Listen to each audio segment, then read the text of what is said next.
How about some of the best advice you remember receiving? I think this actually was probably originally heard it back when I was in film school, was to like be your biggest fan. And the notion is that like this record, I make a record that I want to hear. Believe in yourself, trust yourself, and follow your vision, Surround yourself with good people that will help you reach that vision.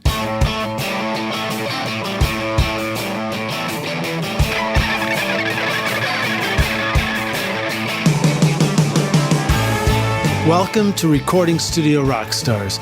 I'm Lid Shaw, and this is the podcast created to help you become a rock star of the recording studio.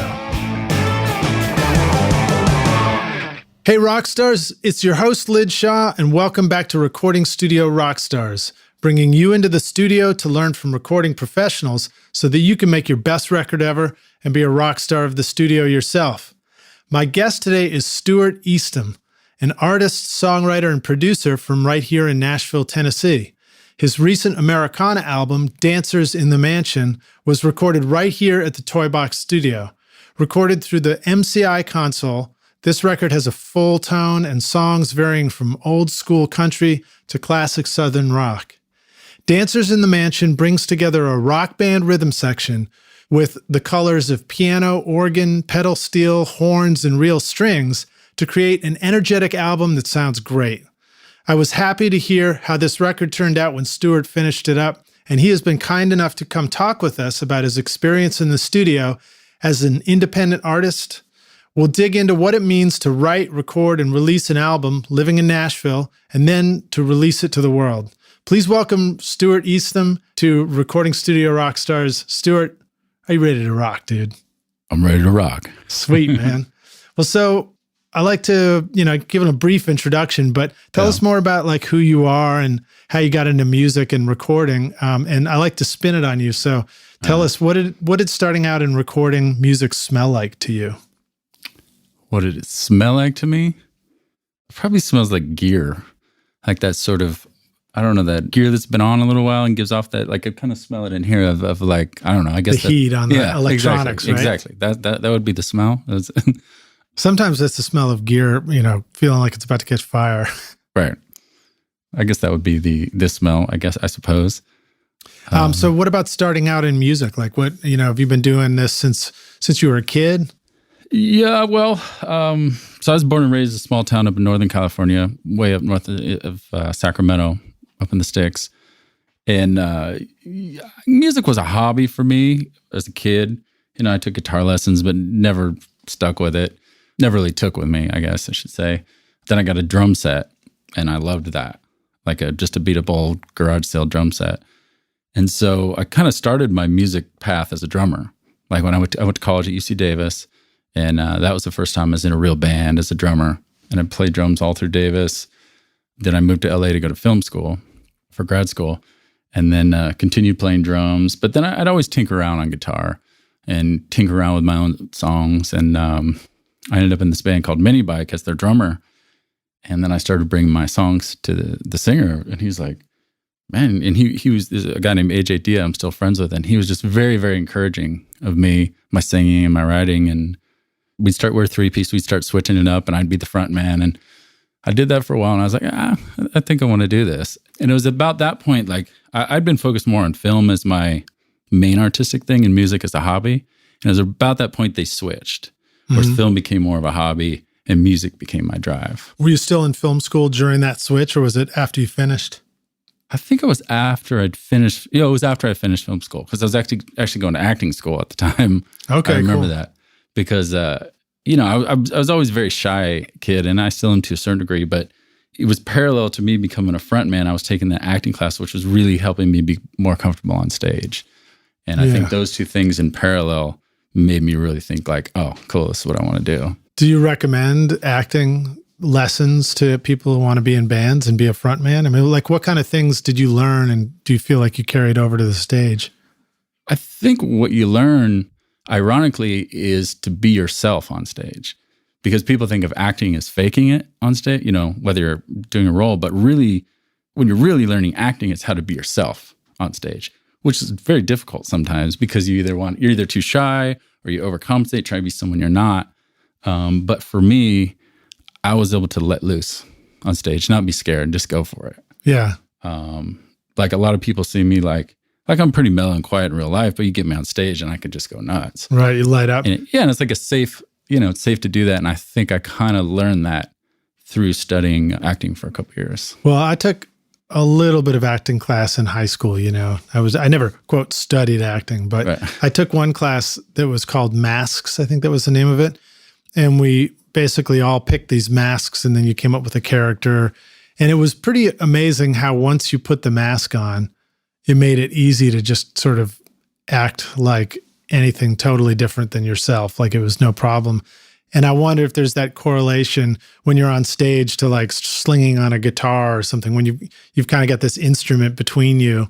I would totally, I like the thought of just going up and singing. Like occasionally, like if I sit in with the band or go up to sing a song and I don't have my guitar, I'm just singing, I always feel a little awkward because maybe you're right. It is part of the, like the gear, you're suiting up and it's like your costume to a certain degree. But yeah, now that I think about it, when I have to sing, like get up and sing a cover with band or whatever, and I don't have a guitar, I'm like, just feel awkward and weird and far less comfortable. You start doing the hand tap on the side leg thing, Exactly. You see the background singer. If I have my guitar, I'll jump around and be crazy, but if not, exactly. The little like just awkwardly moving and just like don't feel right at all. All right. Now, what about film school? What was the correlation? What'd you bring over from film school into music that you feel it carried over? Well, I think for film, I think it all correlates. You could say, acting correlates as a performer. And then film school for me, the, screenwriting part of it is like songwriting, and I think part of why I love songwriting is that you can tell a whole story in, 3 minutes. And it's a very concise style of storytelling, whereas filmmaking is kind of the opposite. Feature length for sure. Yeah. Feature length film. So I think writing wise and just learning the concepts of storytelling, which I, learned in film school, completely translate to storytelling in songwriting. And then I always correlate like directing is sort of like being a band leader. So as a director, have to coordinate all these people to help realize your vision. And, as a band leader, separate from being a performer or writer, you have to have those skills to, especially if you're going to, if you're out there by yourself, that's one thing. But if you have a band, or even if you're recording and you basically a group of people that you kind of have to translate your vision to so that everyone is on board to bring that vision to life. Yeah. So I think that's how the directing part of it translates. Like director to band leader kind of. You talked about getting on stage too a moment ago and not having the guitar and feeling awkward. I remember for me, like the first awkward thing I noticed about getting on stage was you're used to practicing your singing or hearing your voice in this controlled rehearsal atmosphere. And then all of a sudden you get on stage and you hear your voice and it's coming back and it's like, it sounds so different and it's out of the speakers and the PA and the monitors. And it really just, for me, it would throw me off in a huge way. I wouldn't even know how to, breathe anymore when I was up there. So can you talk a little bit about that experience of getting on stage and getting comfortable with making your sound? Is that something you're just used to now? Yeah, now I am, but it took a long time. I remember the first time I ever was a frontman was when I was in this band Mini Bike, like I was talking about, and we all switched places for like a third of the show. And like I would shake, like literally my leg would shake, my hands I was just terrified because at the time I was the drummer. So I could hide kind of behind everyone and do my thing. And again, being a shy person just by nature, I literally would physically shake. And then it just got better over the years. But then it switched again when I first moved out here because I was playing in this band Day of the Outlaw before I moved out here. It's like 6.5 years ago, which was kind of... What is it? Idiot Outlaw? Day of the Outlaw. Day of the Outlaw, sorry. And we were, kind of a big, loud country rock band. And when I first moved out here and started doing like writers' nights and playing by myself, I almost had to relearn. Like I was super scared again and like started getting shaken a little bit because I was so used to kind of hiding behind the loud noise of a rock band. Yeah. That all of a sudden, I'm in Nashville playing by myself with, a room of people listening to nothing but me and my guitar. So I had to start over. And again, it's just getting used to it. I did some of that too. And I have to admit, it was incredibly terrifying. I remember the first show I did, just solo acoustic, and I had been invited by a friend to come open up for some writer's round thing. Most of my experience before that was playing in bands where I wasn't the lead singer and I had some kind of instrument that I was just focused on. All I had to do was hit the harmonies or look like I was having fun trying, and that would count, you know? But I got up there on stage and I started singing a song I'd wrote, and my head just like went into this like swimmy zone, and I almost blanked out, and I hit the second verse, and I think I got halfway through it, realizing I was still singing the first verse again. And it was like, I just had it was weird, man. It was like I was high on something. Yeah, and that's when I think, similar to acting, your rehearsal just takes over. Because sometimes, your brain will be like, go off, just totally off. But if you're well rehearsed enough, your body will just save you. It'll play the song for you. I like it, man. Your body will save you. Yeah, I mean, it will. I mean, I think that's what rehearsing is about, is really saving you, and letting you either be free, or if your mind goes, off the rails, it'll save you. Yeah, muscle memory, just like doing it enough times to just know how to do it.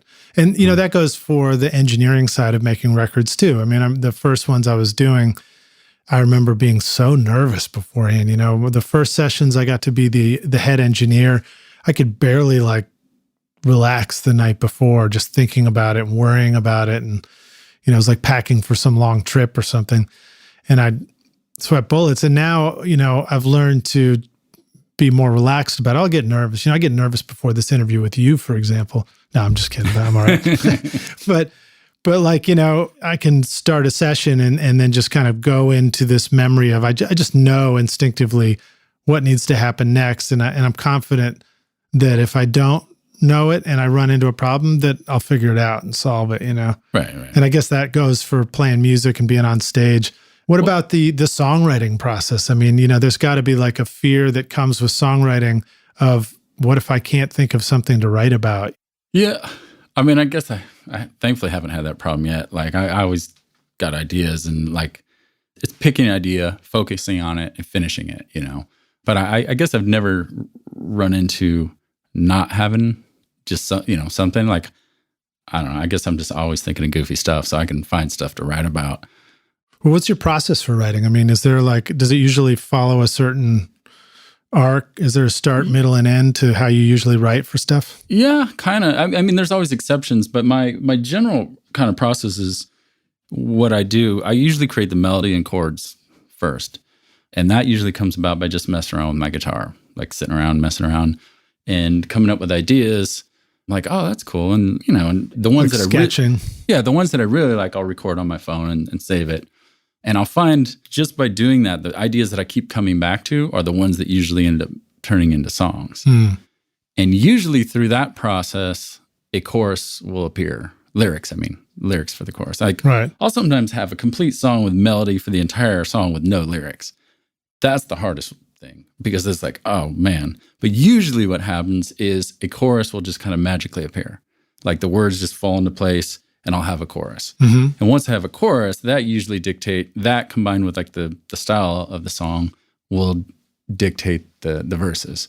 And that usually makes it. And so what I'll do is I'll sort of pile these songs up in various states. Some will just be, melody. It might just be a chorus. Then it's chorus and verses with no lyrics. And then maybe the chorus lyrics. And so I have like these different boxes. So then when I want to, and I often play them with the band in, unfinished state. So like, for instance, when we were picking the songs for this record, some that Burke and I picked, Burke was the producer, or one of the producers. And, we picked some where they were in that early state. So I had to scramble like, all right, I got to finish these lyrics. And so what I'll do is when I make up my mind to finish the song, I'll sit down and finish the verses. Like to me, like that's the work, is finishing verses. The fun part is creating the melodies and the chorus lyrics. But then it's, when it comes time to write verses, that's when you sit down and craft it in the words. And I think that's, for me anywhere, where the work / songcraft really comes into play. Yeah, it's kind of like reverse engineering, right? You start with the big payoff, the chorus, and then you work your way back down to the intro. Yeah, and that's typically how there's sometimes exceptions where I'll have a verse that sits around for a long time without a chorus. Or I'll, literally the lyrics for one verse. And that's all I got for 2 years. And then all of a sudden, like, oh, I get an idea. And then, so I like to just have a pile of those in various states. And then that way, if I'm struck with an idea, I'm like, oh, that'll fit perfect with this, like a lyrical idea or theme or character or whatever. Yeah. And then I can kind of piece them together. So I noticed you got your Brian Wilson shirt on today. I do. Are you a big fan of Brian Wilson? I am, yeah. What have you learned about his creative process? What stories have you heard about the way he likes to write, record, and produce music? Well, what I always like, the stories I like is the experimentation. And the idea of, pop albums being art. Like, I love that idea versus just a bunch of songs. Like, treat it like art. Don't just treat it as a throwaway pop song.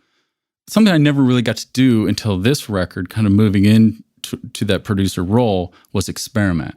And I loved it. To me, that was the most fun things I got to do on this record in the production process. Awesome. Well, I think we're going to dig into some of those questions for sure here in a moment.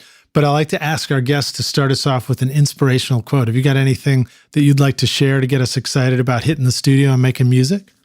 I did have a quote. There's a Timothy Leary quote that I always liked. It's, "You're a god, act like one." Nice. And I just, for some reason, that quote's always been kind of inspirational to me, because it's just like, I don't know, self-explanatory, I guess, or you can interpret it however you like. But for me, I just find it inspirational. It's kind of like own it already. Yeah. Do it. Yeah. Stop thinking about it and do it. Right. And act act in a way that's good. Be good. Treat yourself good. Treat other people good. And just... So not like eye for an eye, Old Testament kind of God, but... No. No, not exactly, no. All right. Well, cool. So I love that, man. And, again, I think my instinct told me that meant, you're capable of great things. So start acting like it. Exactly. It's true. Sometimes it's so easy to forget that the greatest things you've ever heard of that were done by people are done by people. And you're a person, Right. So that's all it takes is just to find the way to do something that you might be thinking about doing, whether it's making, your best record ever, whether it's starting your studio, whether it's, finding great bands to record as your first thing, or to sit down and write brilliant songs. If you can appreciate a brilliant song, there's a good chance that you could write a brilliant song. You may have to work really hard to get there, though. Yeah. No, it's a lot of practice. I agree with everything you just said. Yeah. It's, I like that the concept is just everything comes from people. Yeah. Well, thanks for being so agreeable, man. Yeah. All right. Well, so now let's peel that back. I want you to share a story about an important failure for you, something that maybe turned into a really good learning experience. And I know that it's possible that your entry into production on this last record might represent some of that for you, because at least the way you were describing the process to me. Yeah. I mean, I think that would, I think the story of that would fit great for that question. How far back do I go in the story of the creation of this album? We recorded basically as a rock band here, we recorded the core of it here at Toy Box. And my producer, Burke Erickson, and then the engineer, Dave Pearson, that I worked with on my previous album in LA. We recorded that one in LA. Give Seiji anyway a shout out too, right? Because I think he was there with you guys. Seiji was here helping. Seiji? For the whole, we're here for 4 days, 15 songs in 4 days. They're both live in LA. So they took the sessions back to LA, did some overdubs. And then at some point I went out there, and then we basically started going through tracks, working on arrangements. And, I was having all sorts of ideas, and we're doing things. And to me, it was like, that was my first little taste of production, because I wasn't on the computer, but there was the three of us in the room going, oh, pull this out. Oh, add this. And, we had the keyboard adding like fake parts that we could layer, like horn parts. Then we'd layer, later do the real horn part, things like that. And then I came back to Nashville, and I just missed that. It was such a rush and so fun for me doing that. And then I was back to waiting, for them. And so finally I was just like, I want to move the project back out here. And so Burke and I talked, and we're like, agreed that was the best thing to do. And plus I wanted to do some more recording out here, because we had an opportunity to record with the McCrary sisters out here. Nice. And I was just really excited to get this record done. And I was so excited about how the songs were coming together. So we moved it out here, and I was like, okay, I'm going to teach myself Pro Tools and figure this out. And so I got the files and the sessions, and I was just like, all of a sudden I was just massively overwhelmed. And I was like, I think I just made a terrible decision because it was just so overwhelming, especially we had 15 songs. And so when I looked at it, like 15 songs and all these sessions and all these tracks, and I was like, oh man, and here I was trying to get things done quicker. And I realized I just set myself back. Right. You just said like, I need a new house. And then here, you buy yourself a piece of land. I'm going to start building it. Right. And so I think that was maybe my lowest moment where I felt like I had failed or I just taken something on that I could not do. But what I ended up doing is just pick one song, focus on one song. Yeah. And you'd seen Pro Tools in action, right? But you hadn't really used it yourself yet? Yeah, and some background on me is like I do a lot of film editing. Okay. So I'm very familiar with digital editing, and it's kind of this, at least from an editing standpoint, because I wasn't doing recording into Pro Tools, I was doing editing. Yeah. Which is very, very similar to like Adobe Premiere. It's the same concepts. Although in some ways that makes it harder because when you know what it should be capable of and you don't know where the damn button is to push that thing and make it go to the left or whatever, and that drives you crazy. That's the initial frustration was like, okay, what are the shortcuts? Like, wait, how do you just slide a track? Wait, how do you split a track? Just simple stuff. How do you pick which tool you're going to use? The stretchy tool or the, Yeah. So again, it was just having the patience with myself to say, dude, you can figure this out. And I'm a computer programmer as well. Nice. So I'm very, computer savvy. And so I focused on one song, and also being a computer guy, I like things very organized. Right. In a way that I like it organized. Did the sessions come to you in an organized fashion, or were they like all over the place? Well, they weren't finished, so they were kind of all over the place. They weren't meant to necessarily be handed over to a mixer. Right. They weren't in that state. Right. And also, I think everyone has their own way of organizing things. Yeah, right. So and it wasn't the way I would organize them. So basically, my first step was just organize everything. Go song by song, color code the things. And I used, a lot of Dave's, ideas that I could sort of see that he had done in the sessions and said, okay. So I learned a lot just by seeing the way they were organized, or partially organized, I should say. And then I kind of said, okay, I like that. I don't like that. And figured out my own way using that as sort of a guide. Well, so what were some ways that you organized it? Let's dig into it a little bit, because there's going to be listeners on this who are dealing with their DAW or their Pro Tools for the first time, and they may, like you, already know a lot about music and recording, but this is the first time they're jumping into, how to do stuff in Pro Tools.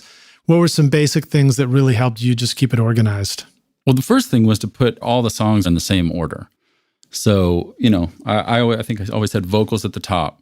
And I would color code each section and use darker and lighter shades. So like each person, so I remember I had purple for the vocal section. So I'd be like dark purple, and then the background singer would be lighter purple, and the second background singer a little lighter purple.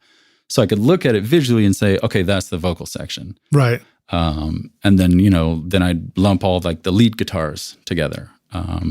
Which were typically Jeff Rogers played lead electric guitar, and then we had Marty Rifkin doing pedal steel. So I'd kind of lump those guys together. Great steel playing on the record too. Oh, yeah, Marty's insane. Well, actually, before that, I'd have the rhythm tracks. So the rhythm guitar tracks. And I probably put that up top instead of down with the rhythm section is because it was mostly me. Like I was the core rhythm, so I wanted it near my vocals. But that was just my personal preference. What's the bottom-most track in your organization? Drums. Drums. Yeah. Which drum? I think it started bass, snare, and then toms and cymbals and room. I think room mics were at the very That's bottom, interesting. Yeah. It's funny because like for me as a producer and mixer and engineer, first, when I'm recording somebody else's sessions, I will always default to putting the kick at the top of my Pro Tools list and then snare and go down through the drums, like you said. And then I'll go to bass, and then I'll go to, I tend to go to acoustics and then guitars and then keyboards and then like little stuff that happens just here and there, and then lead vocal and then background vocals and then master stuff. And I wonder, whether you thought about it or not, because you were the artist and you're the singer, you put yourself at the top of the session, which makes a lot of sense. It's your voice and the lyric and everything is what it's all about, Well, I think too, part of the reasons I put the drums at the bottom is because they take up so much room. So that if I put them at the top, I'd always have to be scrolling through it. Yeah. Whereas vocals are typically one track, or two. Whereas, the more tracks, I'd kind of push it down towards the bottom. So anyway, I just figured out my system kind of like that. And I color coded them, and then I'd have to pick a color. Okay, I'm always going to use red for rhythm guitars. And then so I went song by song and just organized every single song like that, which took weeks, because I was, Wow. I was working at night basically. And so that was my first step. And kind of just doing that sort of grunt work, it really taught me the program. Right. And before I really got into deep editing or, That's what I was going to say too, is you created a process to go through and get everything organized. But instead of being so overwhelmed, like you're supposed to get to the finish line with the first song you touch, you did it. It was like you gave yourself a free pass, right? Like if you kind of screw up the organizing of the tracks, it's not the end of the world. You can reorganize the tracks. You can pick a different color. Right. But it gave you an easy, really doable task to go through song by song by song. So you begin to learn how to use the app, the program, Pro Tools, and get comfortable and familiar with it. So I'd say that's a pretty smart way to approach it, Yeah, absolutely. And it took me a little bit to figure that out. Like again, being a computer guy, I know there's always an efficient way to do something. And so it took me a couple tries, and I don't even remember what I did wrong at first, but finally I figured out the rhythm of like, okay, this is how I'm going to organize the songs. And like I said, the act of doing that just taught me the program. So when it came time to do the editing and like, picking which guitar solo I want to use, my learning curve was passed. Yeah. And granted, I think because I had that experience with film editing, my learning curve was relatively quick. Right, it's accelerated. Your fingers start learning the shortcuts and, you're off and running. So what was the next move for you? You got everything organized. Did you get into sort of editing what you had and removing stuff you didn't like or something like that? Yeah. And so the guys that had already done, they'd already comped all the tracks. I mean, they had done, all the core rhythm tracks and done a pass at all the lead, things like that. So for me, it was, a lot of what I got to do was fun, but a lot of stuff got lost in old sessions. Like I was like, I remember when I was in LA, we had this part, but now it's gone. So I'd open up old sessions and dig and find stuff. And for me, again, it was fun because it was almost like a treasure hunt. Like I dig through these things and find something that got thrown away for some reason or lost in the shuffle, and then pull it back and like put it in there. I'm like, oh, that's cool. Now, where were the old sessions? Were they, did they sort of organize those for you so that you knew which one was the most recent and you knew which ones were old? Yeah. So I could see the most recent one, and then there was, different ones saved, dated from along the way. So it was date format. Yeah. You got any tips for naming for our listeners, who I like to refer to as the rock stars? Just from my computer work, I always just go, underscore date and then put the date. That's just How do you actually write out the date? I always just go like month, 01, 22, 17. Right, with no punctuation between the numbers, right? No, yeah. See, that was a trick I learned from my friend Chris King, who has been on the podcast from his experience as a journalist. If it's January 11th, 2017, even though it's not today, right. Then you would put 011117, right, just like that, and that makes it really easy to interpret that number later. Well, and they'll they'll alphabetize nicely, right? So that way you can always sort. I guess you could sort by date now anyway, but it just makes it easy. Again, that's just what I'm used to. I don't remember how they had named them, but once I was doing my own work and backing up, that's just my naming convention. Yeah. Well, another trick that we've talked about on the podcast is Pro Tools doesn't necessarily have an old sessions folder, so you can make one inside the folder just called old sessions. And when you're done with them, you drag them and just drop them in there. And then that way, the only one that's the first one you see is just the most recent, and you can go find those where you need them. And that's ultimately what I did. Yeah, when I finished all my cleanup, and I was getting everything ready to hand off to Rich Mauser, who's the mixer, I wanted everything clean, but I didn't want to leave them in there just for whatever reason. So I put all the old ones in an old folder. Yeah. So it was very clear this is the one you use. All right, cool. Now, another question I like to ask is to share an aha moment.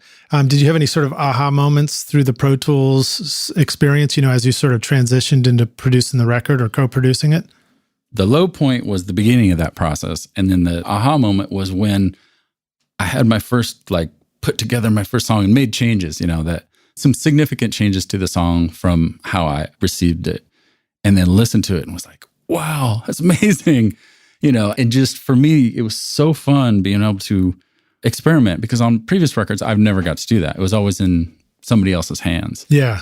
And for me, just, going back to the idea of art, or even the Brian Wilson ideas, that was my experience. We'd recorded all these different things, and now I got to play with, okay, how does the organ sound with this guitar here, or do crazy stuff sometimes. put a weird effect on something just to see. And for me, I guess once I got to that point and had my first song and, bounced it out, went downstairs and listened to it on the big stereo and it sounded like a song, I was like, that's all, to me, like that made it all worth it. Like all of it, the time that I'd lost, it was worth it because I got to experiment and play with the songs in a way that I never got to do. Even though they weren't mixed. I mean, basically all I was doing was panning and volume. I wasn't doing any mixing. Right. But it was just enough for me to get a feel for, knowing that I was going to hand it off. It's probably good, man. You probably avoided screwing up your record by not manipulating everything too much. And I didn't want to. And I just, because I didn't want to go down that road. Like, I just wanted to get everything, and even that was a guideline when I handed it over to Rich to mix. He turned off things and probably added things as well. But I wanted it as close as possible. But, there were songs where I might have had 10 guitars. And then Rich is like, I don't think you need 10 guitars right there, Well, that's interesting. So the record turned out great. I'll check with you later, but maybe if you even feel like sharing sort of a rough mix, a before and after track or something like that for the blog post, we could post something up there and just have somebody be able to click and be like, oh, that's really interesting to hear that difference. Yeah. And if you don't want to, that's fine too. Yeah, no, that would actually be interesting. Yeah. So let's move forward from there. So you got familiar with Pro Tools, you got into the tracks, you started to learn how to do this stuff. You come out and you didn't decide, okay, I'm going to mix this myself and do everything myself. You continued to work with other professionals. Talk about that decision and that experience, taking it for somebody else to be mixed. One other thing I sort of forgot was part of me doing all that was figuring out what we had left to record because I knew we weren't done. We had a few more things left to record, but we can get back to that. I've worked with Rich Mauser now on, this would be the third record. He mixed the first Day of the Outlaw record that I did, and then he mixed my last solo album, the one I did previous to this one. And he's amazing. I mean, he's just so just good. He blows my mind at what he does. He's out in LA? Yeah, and he's in LA. So my goal, once I got all the songs to my liking, was to get everything as clean as possible so that it would be easy for him. Because once I realized, how, I guess one thing I learned just from a technical standpoint is how important a nicely organized session is, especially when you're handing it off to someone who doesn't know anything about it. Yeah. So I went through and labeled everything meticulously, in addition to the color coding and all that. And then I'd leave things in there and just disable if I wanted him to have the option. Disable the track. Yeah, or like if there was two guitars. Part of a region or something. Yeah, exactly. Yeah. I didn't want to hem him in so that like this is all you have. I left things in there that I turned off that I thought, I don't know, maybe he'll want this. And so, I got everything nice, cleaned up, and then I handed it off to Rich. And you handed in Pro Tools sessions. So did you have like a lot of plugins on the Pro Tools sessions or almost no plugins? 0. The only plugin I had was the Guitar Rig. Guitar Rig, okay. Yeah, and that was it. And I gave it to him with printed tracks and then non-printed so that he wasn't locked in. Nice. So it was more like, here's kind of the sound that I'm looking for. Yeah. Use it or use it as a guideline. Yeah, right. So that way he had both options. Which I like that you gave him both options because I know as a mixer, the first thing I do is listen to the printed one and I delete the other one. So I never have to go back and make another choice and thinking about it. Unless I hear the printed one, I'm just like, that just isn't right for some reason. But it's funny because sometimes people hand off something to a mixer and they're like, I've had somebody hand off a session to me, just this past year. And they said, well, we can give you the MIDI files for that keyboard thing too. And I'm like, I don't want your MIDI files. Are you kidding? That's your job, Yeah. But like I barely got enough time to mix the track, so I'm not going to also do your production for you. Do you want me to go play the keyboard part while I'm at it? So, but it's interesting. And I mostly did it because it was my first time doing it. So in case I had completely screwed up the printing, I wanted it to be there. But I had it muted, that whole, the track turned off. No, I totally get it too. And it's the exact same move I did when I worked with one of the first big mixers that I worked with. We showed up with like 4 guitar tracks for every guitar part, and they sounded terrible. I'm terrified to commit to any of this because what if he'll do something much better? Right. So that I think that's sort of a typical fear along the way. And there are probably some places where it's smart to leave a decision to somebody else, but it's probably a good takeaway to remember that like no matter who you're working with, the more decisions you can make before it gets there, the better. Oh, yeah. You know, And as long as you feel like you're making your best decision. Yeah. And that's what I tried to do. I always picked something, and I kind of left it as, if you don't like it, there's another option. But if you're cool with it, cool. Because this is what I picked. Yeah. But again, my first time doing it, I might have picked something crazy. So, well, now let's go back. Let's rewind a little bit. Well, no, actually, let's stay at mixing for a second, then we'll rewind back to the overdubs. But when you're working with Rich and you're mixing, did you spend much time with him while he was mixing, or was this done sort of over the internet back and forth? Yeah, over the internet back and forth. Okay. Yeah. I never went to LA. And in fact, we hadn't seen each other since probably a year or two before. I think we figured it out. It had been about 7-8 years, even though he'd mixed my last record. Wow. Yeah. And what's great about Rich is, and I love working with him, is he's so good, yet so easy to work with. He's very easy to communicate with. And I feel like when you're working with people in general on creative projects, communication is key. Right. Like having good communication or good understanding of, especially me, who I'm not super technical musically yet. You know, I'm getting better. Whereas Burke is like technical genius. Like he's got an amazing ear. I don't have an ear at all. Like something can be out of tune. I'd be like, that sounds amazing. Whereas Burke will be like, I think the 5th string is like a half step out of tune. Like he's a genius when it comes to that kind of stuff. So I think the two of us, so what we do is... Well, just for the record, a half step out of tune is pretty far out of tune. But well, I mean, sorry. I know what you mean. I know, sorry.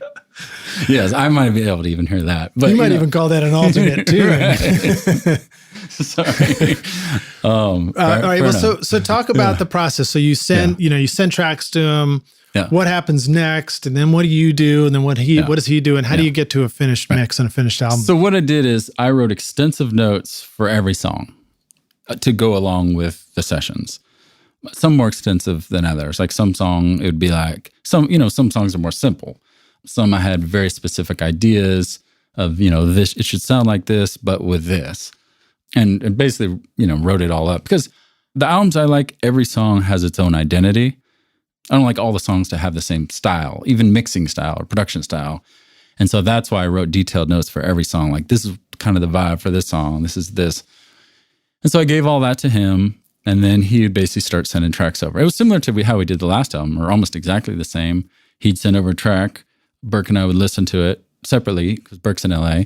Burke would send me his notes, and then I'd combine our notes together and then send those to Rich. And now, would this be sort of like a process all in the moment? Would he mix it in the morning, and then at mid-afternoon, you guys have compiled your notes? Or is it more like mix it and a day later, you're kind of getting notes back? Or it would depend. I'd always try to get them back as soon as possible. But, sometimes if it's, a weekend or, sometimes it's harder to get them back. But within a day, I'd always try and do it within 24 hours. I guess where I'm going with this question, too, is partly, do you imagine that Rich was doing nothing but mixing your record all in one sitting? Or was it more like some mixing, some back and forth in notes, and then some revisiting of the mixing? And do you imagine that the mixing process probably for him is interspersed with other projects and it's a lot of bouncing around? It's hard to say, but it would usually there would be another song to work on. Right. So, and we saved the big song for last. So he might have been mixing one of your songs, sending it to you, moving on to the next one. You guys are getting your notes together and revisiting it. Yeah. And we never had, I don't think there was one song where it was like, oh, this is totally off the marks. It was usually just like, can you turn up the background vocals here? Or occasionally, again, Burke has the eagle ear. So there was one track, I think it was 2023 Miles, where Burke's like, I think I hear a chair squeaking. And I was like, what are you talking about? And I put on headphones and I was like, what? And he's like, maybe you're right.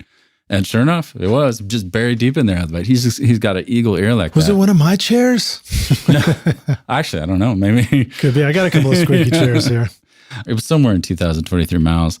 And so I think the two of us are great together because he's very good at, obviously there's overlap, but he's very good at technical comments. Whereas I would approach it more aesthetically. Yeah. And so that's basically just work through the songs like that. And then you finally get to a point where you just kind of sign off and it sounds great. Yeah. So basically what we do is we sign off on each song. And again, because I think all three of us have worked together a lot, 3 albums now, it was quick and easy. We all have a trust that, we're not going to say something crazy. Rich isn't going to send us something crazy.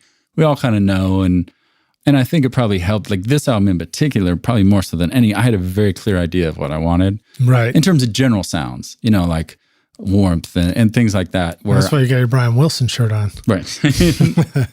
And so, yeah, it's a fun, easy process, I think, because we've all worked together so much that there was no hiccups there at all. All right, so quick question. Your recording environment, you talked about going downstairs to the big stereo. Talk about the different places where you listen to music and you feel confident about what you're hearing back. I have a kind of a beefy computer just for video editing. And I did have a audio interface, but I hadn't used it in years. I pulled that out, bought some monitors, bought a subwoofer. So I'd have my sort of workstation upstairs. And that's where I did all my, pre-mixing, I guess, and editing. And so I'd listen up there. How'd you go about setting that stuff up? I mean, had you ever set up monitors in a subwoofer before? Well, not for recording purposes. I've done it just for my, vinyl nerd purposes downstairs on the big stereo. But I just did a ton of research. I mean, I'm kind of a computer nerd anyway. So I would just research best monitors in this price range, best subwoofer in this price range, and kind of figured it out. Yeah. Googling okay, how do I piece this together? What chords do I need? We just hope that whoever's writing those blog posts with best monitor, best subwoofer is actually right. Well, I mean, but I know enough from researching stuff, gear, whatever over the years. Well, if you're doing computer stuff. Yeah, I mean, that's de facto Googling every single day for answers. Right. So, I mean, I don't go by one. I mean, I read tons and tons of stuff and kind of make an educated guess based on reading all kinds of stuff. And that's how I pieced it together. And so what I would do is, get it sounding good up there. And then the real test would be go downstairs where I listen to music all the time. Right. Because like I just said, I'm a big vinyl nerd. So I listen to records all the time. And to take it down there, hear how it sounded down there. Yeah. Like sometimes it might sound good on the computer, but downstairs oh, whoa, the bass is way too loud or, something like that. Well, that's the irony about studios and monitors in studios is we listen to them all day long while we're working on stuff. But I mean, the real question is how often do we actually just listen to our records that we enjoy on them? I think that sometimes we make time for that. There's bound to be some listeners who are like, well, I listen all the time on them, But for a lot of people as well, the listening experience, for me happens driving around in the car or ironically, like on my computer speakers, the reverse of yours, or off the speaker off my iPhone, just like kind of hanging out, cooking in the kitchen and throwing some music on. And so it's really an important takeaway to just be aware of that difference, whatever it means for you, the listener, that there's going to be a different experience between that place where you're working and you have your I control everything brain on versus the place where you're listening and it's just what it is what it is. I don't control it anymore. Yeah, definitely. And I did not so much when I was doing my premixes, just because I knew they weren't fully mixed. I would definitely go listen to them on the big stereo and learn. But when we're getting the mixes back from Rich, at least the first few I would listen to on, my phone speaker or like a little Bluetooth speaker, like shitty speakers, basically just say, how does this sound with no bass? And just, you're hearing the vocals and a little bit of music in the background. Yeah. Well, let's jump forward from mixing to the next stage. Tell us about the mastering process for you. What was that like and what'd you do for that? Well, that was very easy because Rich mastered it as well, because he had mastered the last record and done a great job. So we had him do it again. Okay, cool. And he did something very cool that I wanted. He wrote, tell us about it. What was it that he did? And was there a big difference between, on your end, the experience between when he would send you mixes to listen to versus when he would send you masters to listen to? Did you hear a huge difference, or were the mixes sort of pre-mastered by the time they reach you? It's hard for me to know. I couldn't tell a huge difference. Well, that's pretty significant. Yeah. So, for example, you don't remember thinking I had to really turn it up loud when it was the mix, but then it was much louder. Oh yeah, yeah. I definitely had to turn it up louder, but I didn't notice a massive difference in the sound. Right. Okay. Cool. Interesting. But I did notice. I mean, maybe because I've been listening to things so much, I definitely noticed a difference when I got the final CD and sat and listened to it. At that point, I did notice a difference, and maybe because a little bit of time, wasn't. Yeah, the time difference had gone was by. you're a badass now, right? Because you got your CD in hand. Yeah. Oh, so what I was going to say, so there were some notes that Rich had given me at some point. I was asking him about, what he did. In terms of the mastering, he said that the mixes were printed to an ATR 102 half-inch tape deck running at 30 IPS, and then mastered using Slate FGX. FGX. Oh, interesting. Really cool. But I remember right when I got the CDs back, he was actually out in Nashville for a job. And so we got to meet up for the first time in 8 years or whatever, hang out in person. And I just got the CDs back. And so he was telling me about, some of the stuff that he did. And it was just really, it was just cool to hang out. Yeah. And just kind of hear some of the stuff he did. It was really fun for me. Well, I wonder if hearing a little bit of the sound of tape, the analog machine is part of what I hear on your record too, that's appealing to me, because there is sort of a nice kind of smooth sheen analog sound to it. And I got to confess, I just did an interview with Steve Albini, and he probably give me a hard time for even using those words to describe it. But that's all right. Sorry, Steve. But, there is a sound that I hear sometimes on records when I'm like, oh, yeah, that's really pleasing to me. And I wouldn't be surprised if that's kind of part of it too. Well, that's very cool. Well, let's jump back for a moment then and talk about the overdub process. So, you said there were some unfinished overdubs. You also had an experience of recording some pretty interesting instruments like pedal steel guitar and piano and organ and horns and strings. Tell us, what are some of the things you learned about the process of recording those, sort of unique overdubs? The pedal steel and organ and keys player was done in LA with Burke and Dave. And so basically when I moved out here, I brought in a buddy of mine, Jace Murphy, to help me produce. And he produced the last Day of the Outlaw record. So after I went through all the tracks and cleaned it up, I knew we had to do background vocals and horns. I kind of narrowed it down to that. So basically, Jace came in and produced those sessions. And we did with the McCrary sisters came in and sang on 4 songs. Wow, cool. Can you tell the rock stars a little bit more about the McCrary sisters in case they aren't familiar with them? I mean, they're gospel legends. Regina sang with Bob Dylan back in the, I think it was the late 70s. And then actually when we saw him, when he played, I don't know if you saw the show when he played with Wilco, and it's actually the only time I've seen Dylan live was the Americana Fest. And the McCrary sisters came out and sang at that show. Nice. They also sang, we went to the Chris Christopherson tribute here last year. And it was just after I'd recorded with them. And I was with my girlfriend. We're like, that's Regina. Oh, wait, no, it's all the McCrary sisters. And they were in the house band that night. But anyway, that particular day, for me, like Jace was running the session. There's no way I was going to attempt to produce a session. And Jace is really, really good at that. Mm-hmm.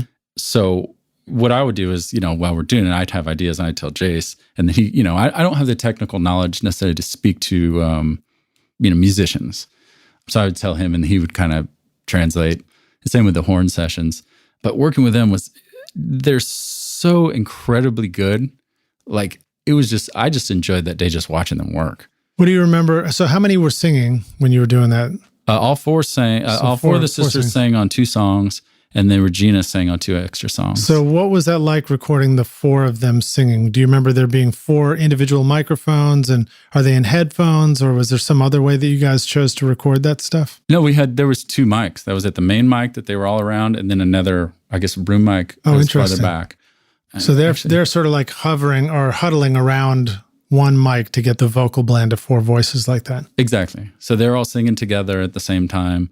Classic way to do it. I actually have the notes from the engineer of that session. Oh, great. Yes, let's hear it. It says, the McCrary sisters recorded using a 1963 Neumann U67 into an old Sphere mic pre and EQ into vintage LA2A compressor. A Reusser SF12 ribbon mic was used to capture the room sound. Maybe as a Royer, was it? Or no? Royer. Oh, yeah, R-O-Y-E-R. Yeah. Great. Cool. There you go, man. Geek out for a minute. I love it. So that's why I want to bring all these notes, because I don't know all the technical stuff, but I had gathered it along the way. Well, Sphere is a pretty tremendously great sounding console. I had worked with one here in Nashville. I believe this Sphere is here in Nashville. In fact, their headquarters. And they had been recently refurbishing consoles and all that. I got a buddy who spent some time working there. But great sound. Great sound. So good choice. Nice. Yeah. Wow. I didn't make that choice, but yeah. You made the choice to pick the engineer who used it. Yeah. Props to the guys. All right, cool. So now how about some of the other things that you worked on? What do you know about, talk about the horn session. The horn session was very similar. Basically, a guy, Oscar, I don't have his last name in front of me, and I don't want to mispronounce it. did the arrangement. And well, actually, I should backtrack. We had actually done some horns. Burke had done some horns in LA, but they were just I liked the idea of them, but it wasn't quite there for me. Mm-hmm. And then we'd also done some keyboard horn parts on Fruit Cocktail Cannery Blues that I liked, but it was like, I don't want to use a fake keyboard horn. Right. You gotten this far. Why stop at the Casio now? So basically what I did is I sent the concepts to Oscar. Said, here's what we have. I like it, but I want it bigger. And I said, here's where I want more. So he came in that day. We had a 4-piece, or was it 3-piece? Yeah, because it was trumpet, saxophone, and trombone. Okay. So basically he came in, and the 3 guys came in, and we did it in the morning. And in the morning we had that was when we had a partial part, but I liked the concept, but it was too random. Like I wanted to be kind of woven through the whole song. Right. And then Fruit Cocktail Cannery Blues, similar thing. I played him this little keyboard part, and then he arranged this whole part. I think there's only 2 horns on that, a song. And then the big one was Lift Your Soul, where, it's like the big horns on that. And again, we had a little sketch of an idea that a trumpet player did in LA. I felt it wasn't fully fleshed out. Nice. And so we basically redid that. And it was the same thing where like we tweaked some ideas in the studio. Like I was like, I really like this, but can you do this instead? And Jace was also the producer on that session, and just did an incredible job with those guys. Because again, I didn't have the vocabulary to necessarily talk music. Right. Well, you made at least not efficiently. You made the good choice of working with professionals, people who knew how to do it. And you also went through that experience of, interacting with them, making sure that the record is the way you like it, even though you're having to work with people to sort of put all that stuff into effect. So let's take it toward the finished record now. You got a finished record, it's mastered. Tell us about your experience, as an independent artist. What happens next after the record comes out for you? What do you do with the record now that you've finished it? I'm still trying to figure that out. No, I mean, the first part, even before the mastering is the art, right? Getting all the art together and that whole process. Thankfully, I had been working on that in parallel with this, so everything was done at the same time. But I worked with the same PR person that I'd worked with on the previous album. And so it's just trying to get the word out, We got a lot of good articles, got a lot of song premieres now, or I guess kind of a popular way to get your music out there is to get sites to do song premieres. We got a lot of those. And then me being a film guy, my girlfriend's also a film person. And so we do music videos. So the last record, we ended up doing 5 music videos, plus a buddy of mine did a 6th one. So we had 6 in total. And so far we've done 2 for this record that have been released. Cool. So it's, trying to promote those. It's just, trying any avenue to help get it to people, because I think the hardest thing is getting people to know it exists, right? Right. I mean, it's like even people I know who are fans, like, oh, you got a new record? I'm like, yeah, I've been like, you didn't see like all the stuff I've been, promoting and pushing. And it's just like, and I realize there's in the process of, the last few months of pushing this record, there's so much noise out there. There's so much stuff vying for people's attention, both musically and non-musically, especially in an election year. I mean, it's just really hard. It's funny, when I put out the record in August, I never thought, I forgot about the election, but that takes up so much of people's attention. I had no idea. Yeah, absolutely. So what are some bigger picture goals that you think about as the artist? You've got a record, you're making music videos. Once upon a time, a music video was an expensive thing that you would create because it would sell the record, and the record would be, the income for the artist and the label. How do you think about all that stuff now? What, do you sort of set your sights on particular opportunities as being the ones that everything should add up towards? For music videos, for instance, part of that, to me, that's another whole part of the artistic process that I love.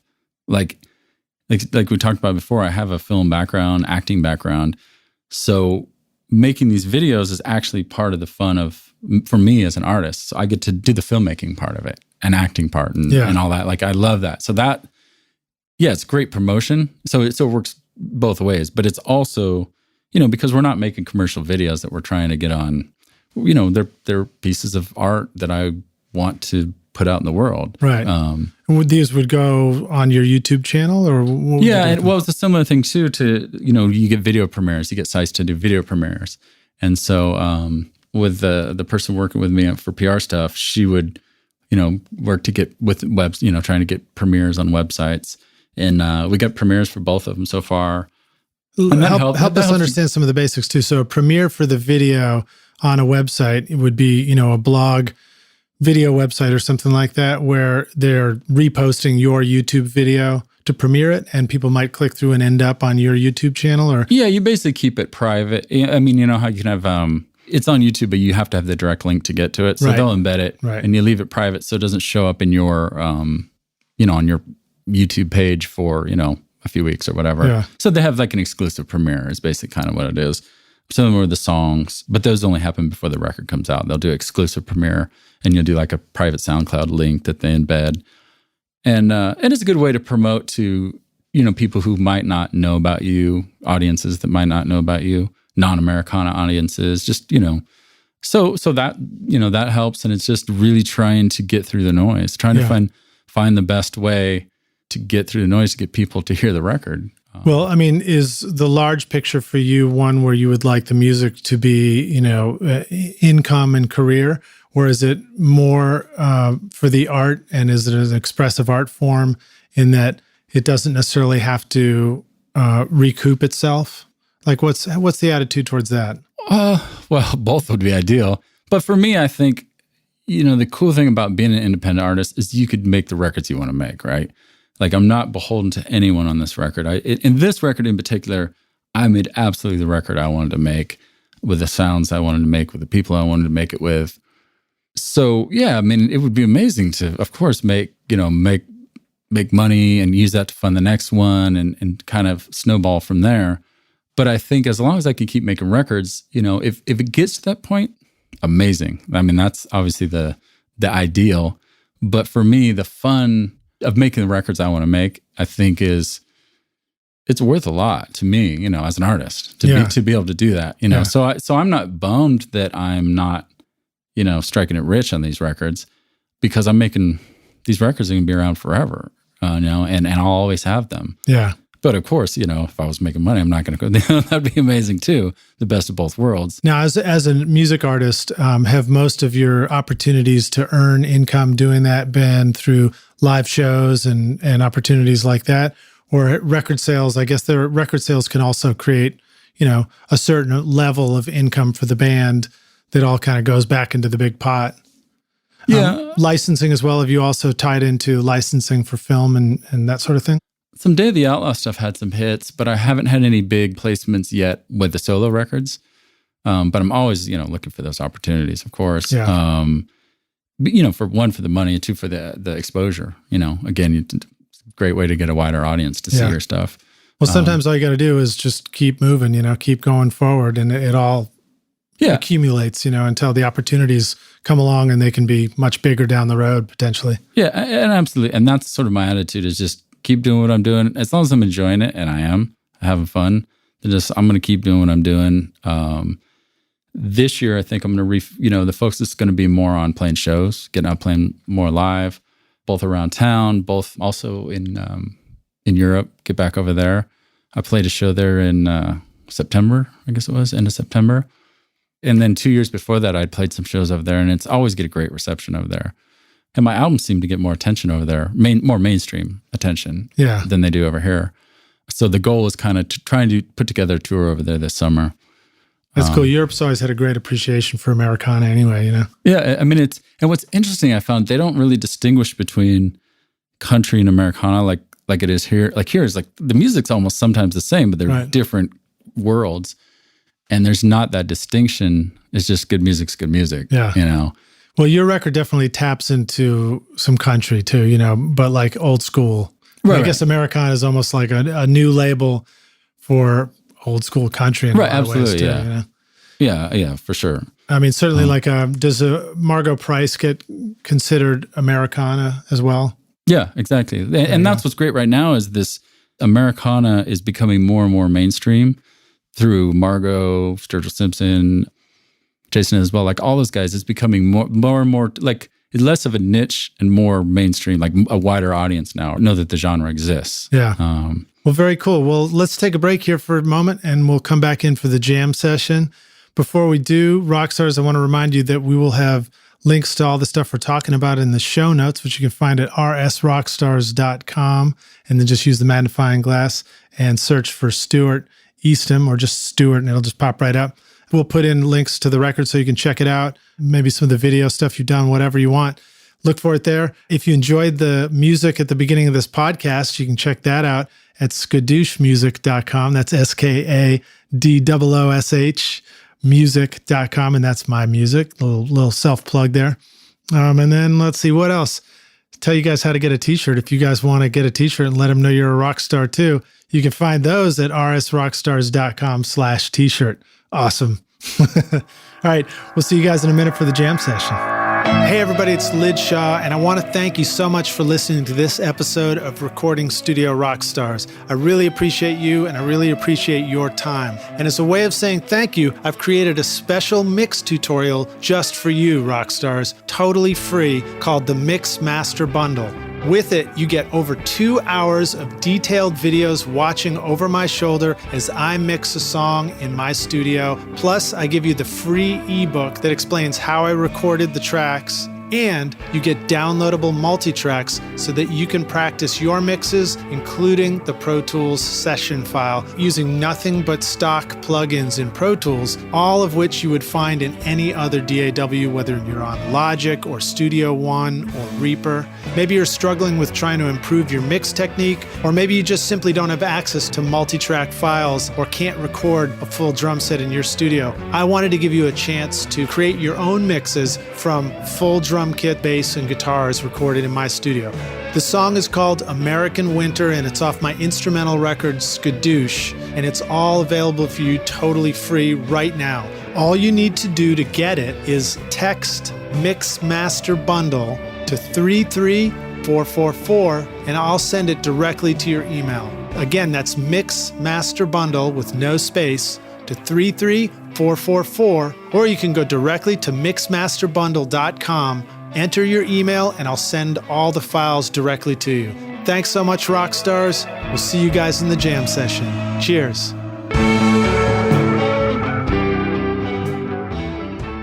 Hey, Rockstars, it's Lid Shaw, and we're here at Recording Studio Rockstars. My guest today is Stewart Eastham, and we're going to jump into the jam session. Stewart, are you ready to jam? I'm ready to jam. Sweet, man. When you were starting out in recording and music, particularly recording, I guess, what was the big obstacle that was just holding you back? I think it was probably just the confidence, having the confidence to, which I think comes with the experience. Because I think back to like the first sort of real pro record I did was probably the first day of the record. And I remember during the sessions when we were recording, I was like, there were certain things that I just felt were wrong, but I didn't have the confidence to necessarily speak up because it was my first time recording at that level versus like, recording in some dude's garage. Now, I think for each record, I gained more and more confidence so that, again, on this record, I was ready to step up and move. But it took 4 records, I guess, before I got to that point. But yeah, I think in the beginning, just not having the confidence really in myself. So did you find that it was a good thing that you didn't speak up because you didn't know how to express it? Or did you find that you learned that it's good to sort of trust your instinct and speak up even when you don't know what you're doing with it yet? Well, I don't know. Hindsight's 20/20, but I mean, I think maybe trust your instinct. I think probably, I think I probably knew more than I thought I did. I feel like no matter where you are on your path, you're always up against something that's quote next, and you don't quite understand it yet, but you do have an instinct about it. You got a feeling about it. Yeah, and I think that just comes with confidence. I think with more experience, you have more confidence. You might know just as much in the beginning, but you just don't have the experience to back that instinct up. Right. I think experience. Or just don't know how to communicate it to the people who are mixing and mastering and producing and, Right, that as well. Running circles around you in the studio. Right, or you assume people that have more experience know better when sometimes they don't necessarily about certain things. They don't have your instinct. Right. All right, so how about some of the best advice you remember receiving? One thing, I think this actually was probably originally heard it back when I was in film school, was to like be your biggest fan. That's kind of stuck with me over the years in all art that I've done. And the notion is that like this record, I make a record that I want to hear. If I'm making a film, make a film I want to watch that no one else is making. And so in that sense, you should be your biggest fan because you're making something that's perfectly geared to your own taste.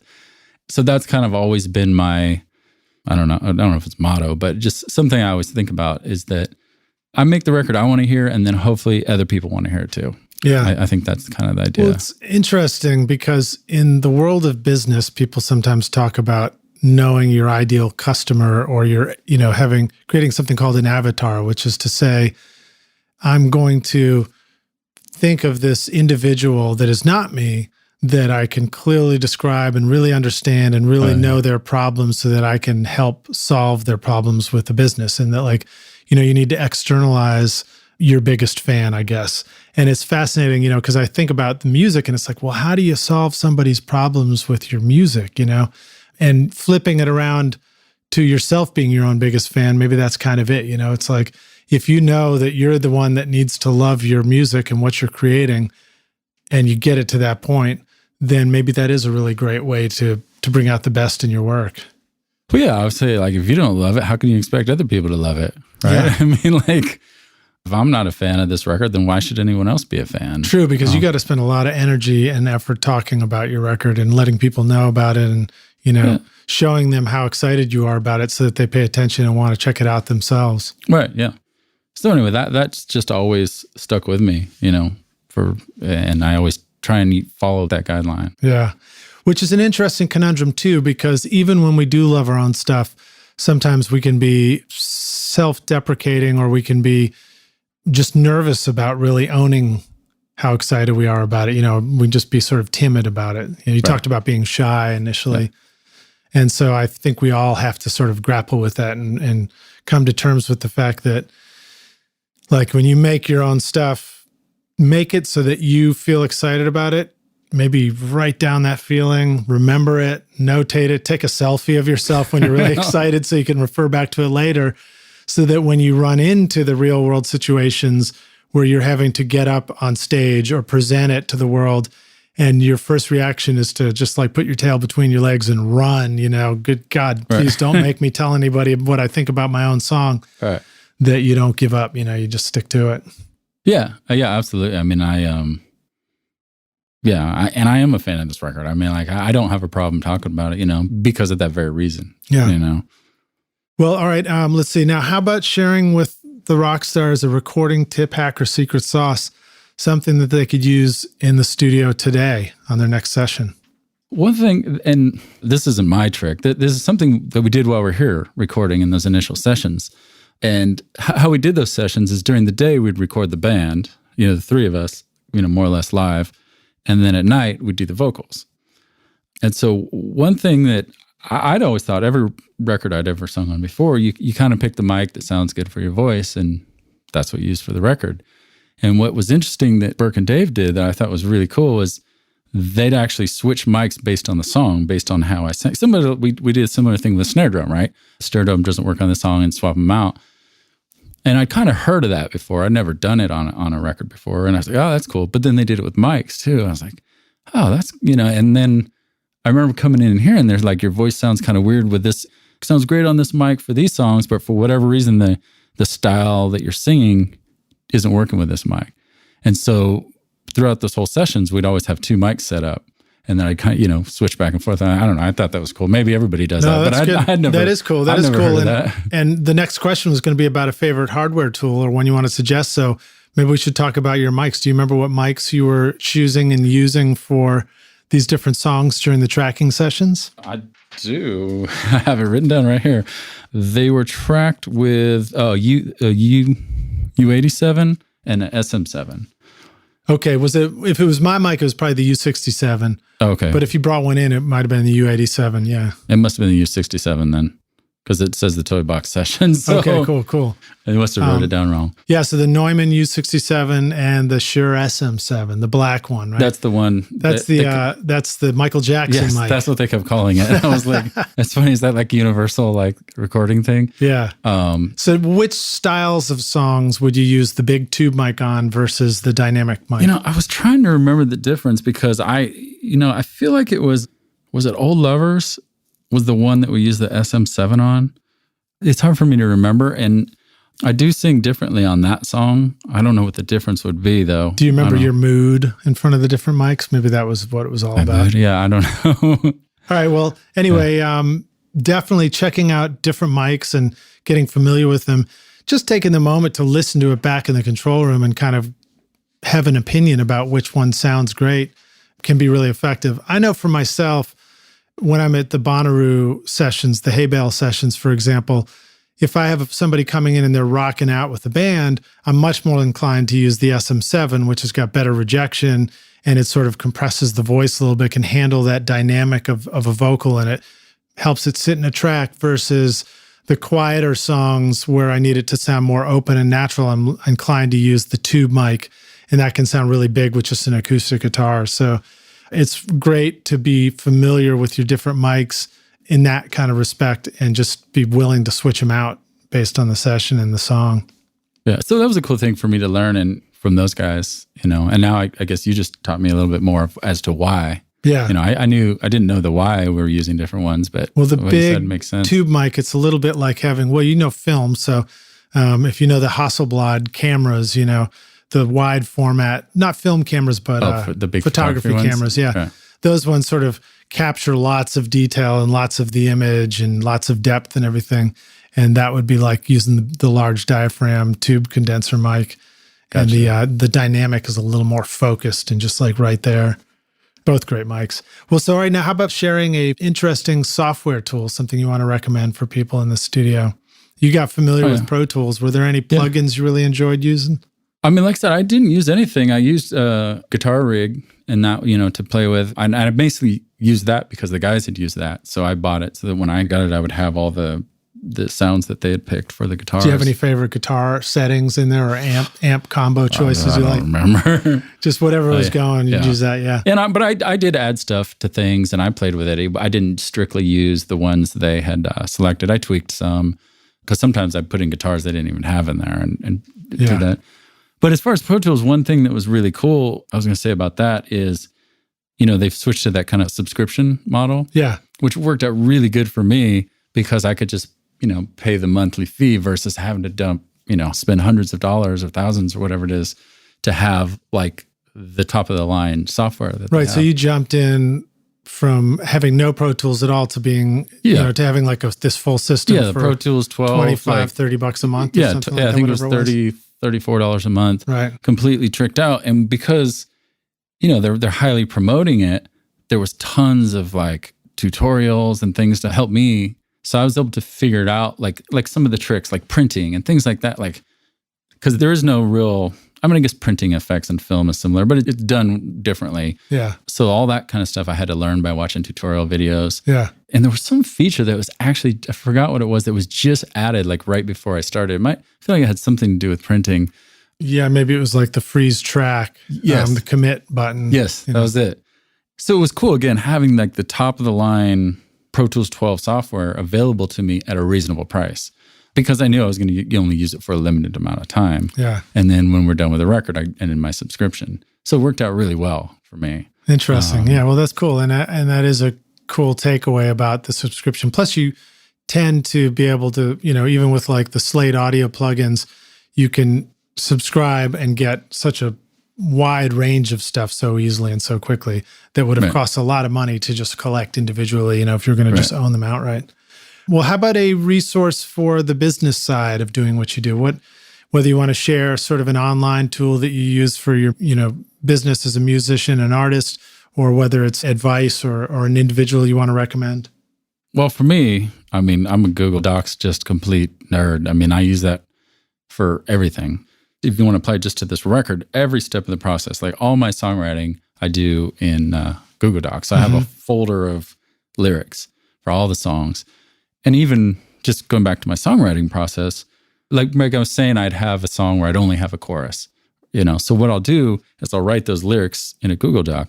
So that way, if I'm out and about and that song pops in my head, I was like, oh, I got a line for that song. Just pull up my phone and type it right in that song. Yeah.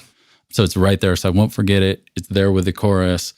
Can come back later and go, oh, I got a second line to go behind that. Not to mention the fact that Google's voice to text is the best one out there. So you can even just, just use the voice to text and say it into your phone if you're, out there. Yeah, good point. When you're riding your unicycle down on the greenway, for example. But yeah, so I used it at the songwriting level. Then the next level, when we had players coming into play, so I had all the chord charts for all the songs in a folder. Had lyrics for all the songs for the background singers. Now, I've done chord charts in Google Docs before, and I tried to make a chart, I think using Google Sheets.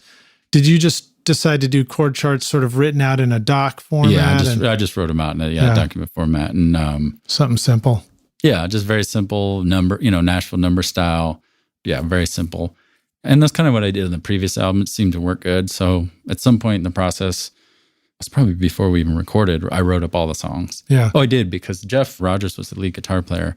And that stuff, we kind of left that part. We actually recorded his stuff at my house in my little studio room. You guys didn't geek out so hard that everybody was reading their charts off of iPads, did you?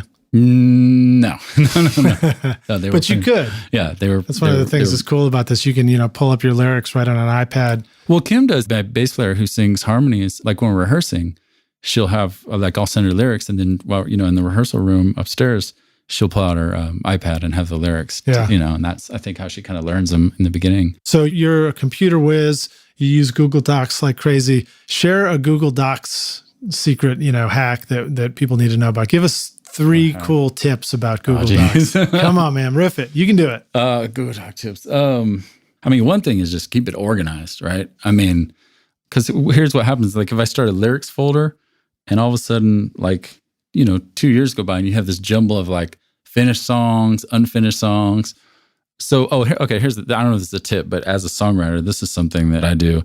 So when a song is finished, I move it to a finished folder, and I take out all the junk that was in there, like alternate verses, but I save the old one in I forgot what I call it, like raw lyrics or something like that. So that way I have a record of alternate lyrics, all the verses I either dropped or verses that didn't get used. And for me, because that's when you used to write everything by hand, you had all these notebooks, and it was fun to go back and be like, oh, cool, remember, I forgot about that verse. So when I first started writing lyrics, I would just erase stuff, when I was doing it in Google Docs. I was like, oh man, but it's just, you losing old ideas. Yeah. And because sometimes you can take those lost ideas and use them in a different song. Yeah. So now I keep 2 different folders. As soon as the song gets finished, it graduates to the finished folder. And then there's another folder where it's raw plus notes.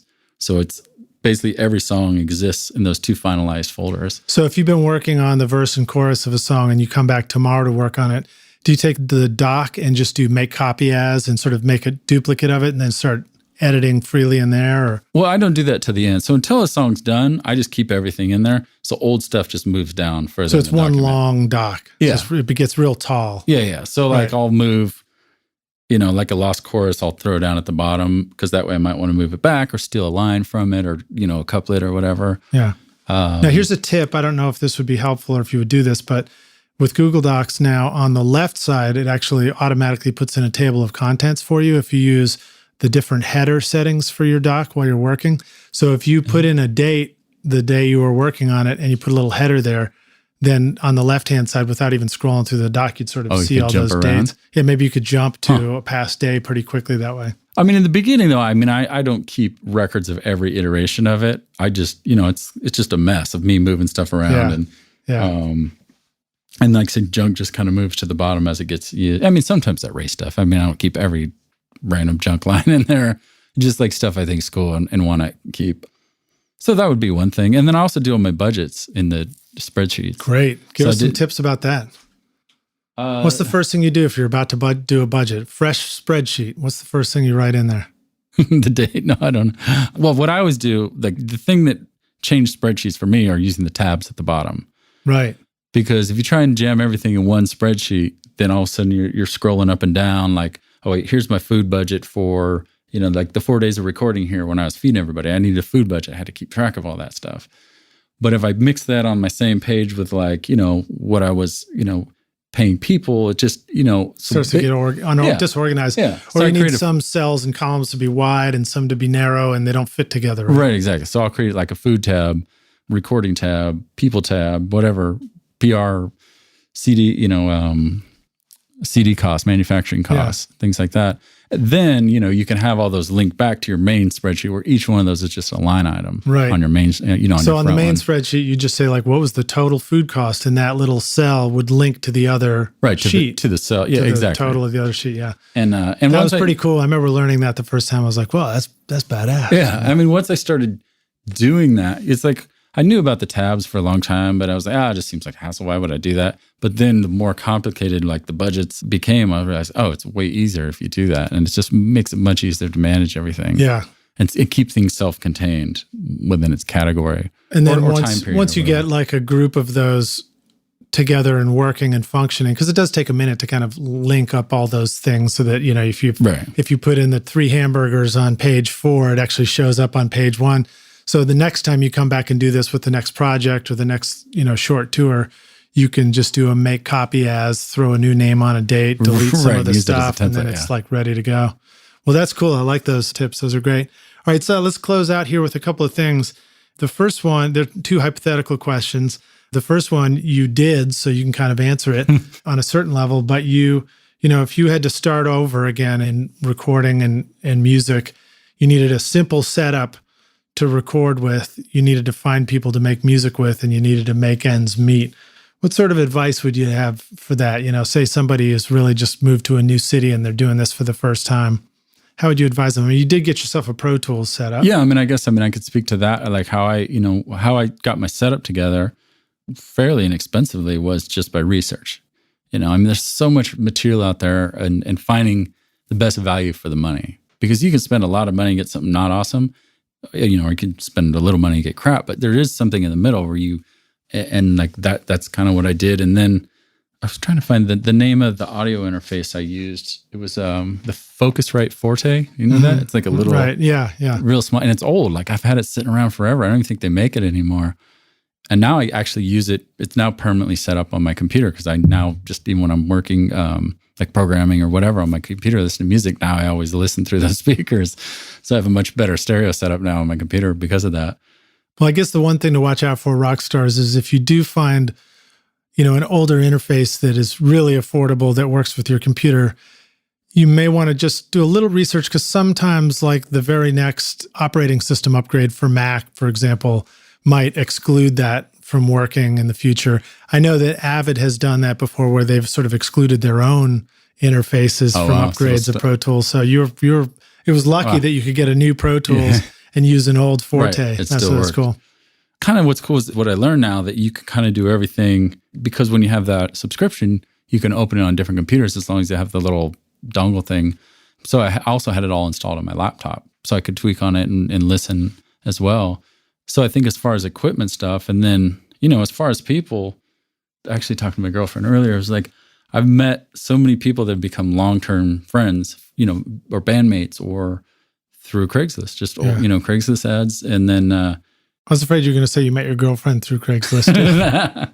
Which, that could work. I'm sure it's working for people too. No. But, and like, especially when, when I moved out here with Day of the Outlaw, with 2 of us, and then it was basically through, trying to find a new rhythm section. I think that's how we originally met Alan. And then Alan brought in Kim, and the 4 of us were, the second Day of the Outlaw record. And then, I'm still playing music with Alan and Kim 5.5 years later, 6 years later. 6 years later now. Nice. Well, it's a cool thing. When I first moved to Nashville, we had, maybe it was the Scene still, I don't remember, but I went into the back of the weekly music magazine, and people would just take out little post ads in there about looking for a guitar player, things like that. And that's how I rehearsed and found my first band. I just went and auditioned, and it was funny. There were some really, really funny auditions I did. One of the bands was called Wizard. That's awesome already. It had the greatest. I remember that I got the demo tape and I got the song and it was like, A minor chord. It was like, boom, you're my woman. You will always be. No other girl ever gonna take your place for me. All right, enough of that. I don't want to have any copyright infringement here. Sorry, Wizard. Well, awesome, dude. Last question. This one's hypothetical as well. We're going to take the studio Wayback Machine, and you're going to go back in time, and you're going to find young Stewart. I mean, you kind of look like young Stewart now, too, so I don't know how far back you have to go. But you're going to go back, find young Stewart, tap yourself on the shoulder. Young Stewart turns around and says, "What are you doing here, man?" You say, "Well, I've come to give you this advice, son. I'm from the future, man. I'm from the future, man. You and Bill and Ted." And you're going to say, "Here's the single most important thing you need to know to be a rock star of the recording studio yourself one day." What advice would you give yourself? I mean, I think it's kind of really what I learned on this record is, believe in yourself, trust yourself, and follow your vision, which I think also goes back to be your biggest fan is just have a vision and follow it. Surround yourself with good people that will help you reach that vision. Anybody who's been a musician for long enough, you've been in bands or something or around people that weren't necessarily the best people to be around or weren't helping, not that they weren't helping you, but weren't helping your state of mind or whatever it might have been. And for me, I think, especially since I've been to Nashville, I've been so lucky to be, met so many good people. And then, Burke and I have stayed friends for so long. And just, find people that you work with, that you get along with, that are good, nice people. Yeah, that's great. I love that. So rock stars, believe in yourself, be your biggest fan, and surround yourself with people, really great people, good people. Good people, nice people. Some people respond to like not nice, like being yelled at or whatever, but I don't. Like I like, just good, nice people. I think I went through that. I went through surrounding myself with people who yell at each other phase. And then I finally did realize that's not actually what I wanted to do. So yeah. I've never been a fan of that. Which is why I think Burke and I work so well together. Jason and I work well together. Kim and Alan and I, Jeff, we're just I think all good people and nice. I think that's key. Right on. Well, Stewart, thank you so much for joining us on Recording Studio Rockstars, man. Thank you so much for having me in. It's been fun. It's exciting. Let our listeners know how they can find you, learn more about you, and reach out to you and hear your music. Yeah, I mean, I'm on all social media outlets, but it's stewarteastham.com is my main website. And, you can reach everything from there. So if you're going to go one destination, that's the easiest place. You can hear all my records on there. All the music videos are on there. And that's EASTHAM. Yeah, and SDEWART, and then East and Ham. East Ham. Yeah. But yeah, you can find everything there. Check it out. Cool. And we'll put in links in the show notes, like I said, to Dancers in the Mansion and to any other cool videos or, if you want to put in an early rough mix or something like that to hear that kind of process for you, that'd be pretty cool. Right on. And we'll take you to your website. Awesome. Thanks, dude. Look forward to seeing more of you around the studio. Right on. Cheers. Cool. Thank you. Thanks so much for listening to Recording Studio Rockstars. If you enjoyed the show and want to help make it better, please leave a rating and review on iTunes to help reach more people. You can click directly over to iTunes or go to recordingstudiorockstars.com/review for an easy explanation. And if you want more free content, all you have to do is text RS Rockstars to 33444. Again, that's RS Rockstars to 33444, and I'll keep you in the loop with articles, videos, and podcast updates. And I'll let you know about any upcoming giveaway offers, all totally free. Thanks for listening. I'm Lid Shaw, and this is Recording Studio Rockstars. Now, go make great music.